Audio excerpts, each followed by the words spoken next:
Sur la section Balbini-La Tour de Salvani, les terrassements se poursuivent. Près du diffuseur de Balbini, les scrappers sont en action. Ces engins attaquent le déblai par couche horizontale. Ils sont poussés par un bulldozer pour remplir leur benne à tiroir.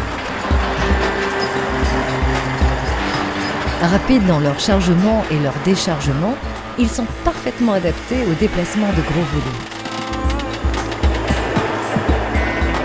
Un scrapper transporte entre 30 et 35 tonnes de matériaux.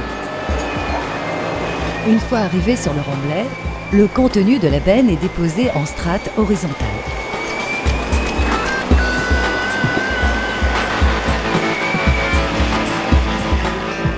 Les 50 km de cette section en construction concentrent toutes les difficultés: viaducs, terrassements forte déclivité, tunnels.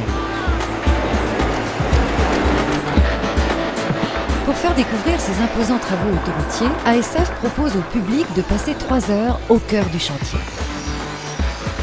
Pour cela, ASF a construit 2 pavillons d'information, l'un à Balbini dans la Loire et l'autre à Pontcharrat-sur-Turdine dans le Rhône.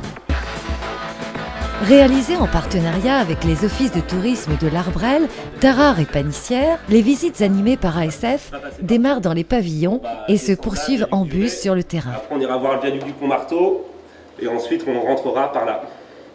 Voilà, pour finir sur le chantier, pour le programme de cet après-midi.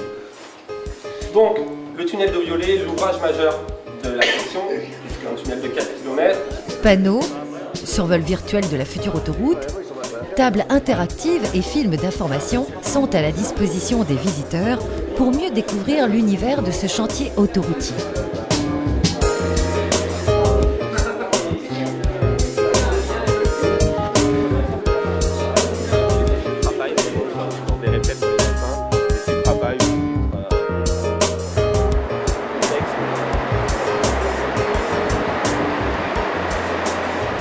Dans le tunnel de Violet, par endroits, les eaux d'infiltration s'écoulent naturellement de la voûte.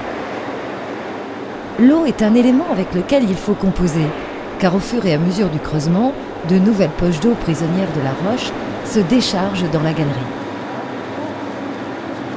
Pour ne pas entraver la marche du travail, l'eau est pompée dans un bac mobile, puis évacuée par un tuyau d'exor qui suit la galerie jusqu'au bassin situé à l'entrée du tunnel.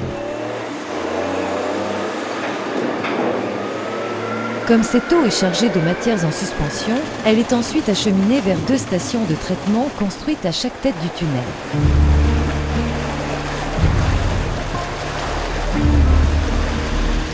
Une pompe de relevage conduit cette eau dans un clarificateur. Les matières en suspension décantent et se déposent au fond. Elles sont extraites du clarificateur et envoyées dans un filtre à presse qui sépare ce mélange liquide-solide en bout compacte. Cette eau déchargée de ces matières en suspension passe ensuite dans un bac désuileur avant d'être conduite dans un grand réservoir où on analyse et corrige son pH. Stockée dans de grands bassins, cette eau recyclée est renvoyée dans le tunnel car de nombreuses machines ont besoin d'eau pour fonctionner.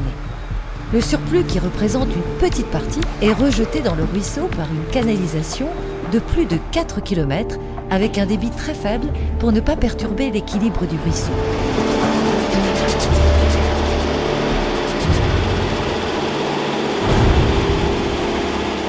Dans la vallée du Boussuivre, les terrassements sont toujours aussi impressionnants.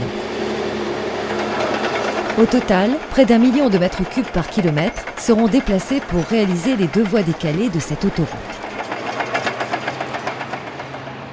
Au tunnel de Bussière, le creusement progresse avec une seule attaque.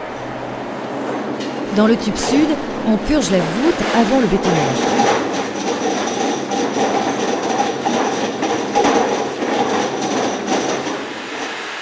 Dans le tube nord, le robot fort effectue la foration pour la volée suivante.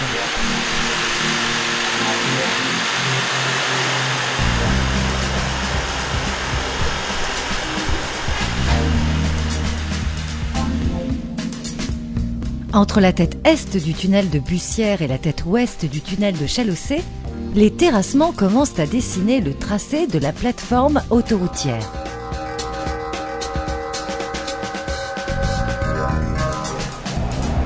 Dans le tunnel de Chalossé, les opérations de creusement se poursuivent. Dans le tube sud, après l'abattage du front, on procède à l'évacuation des déblais. Cette opération s'appelle le marinage. Le marin est un terme minier désignant le matériau produit suite à l'explosion.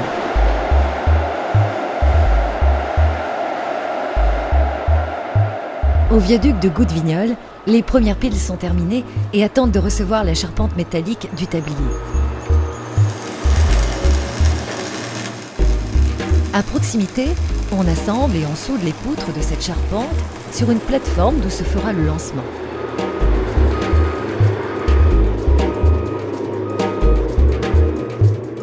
Dans le Rhône, entre le viaduc de Goutte-Vignoles et le viaduc du Buvet, le chantier tourne à plein régime.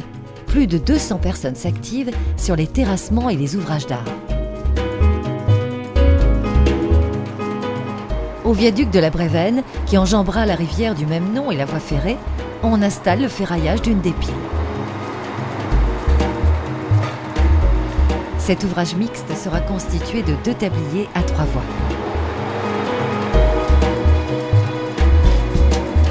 Bye bye.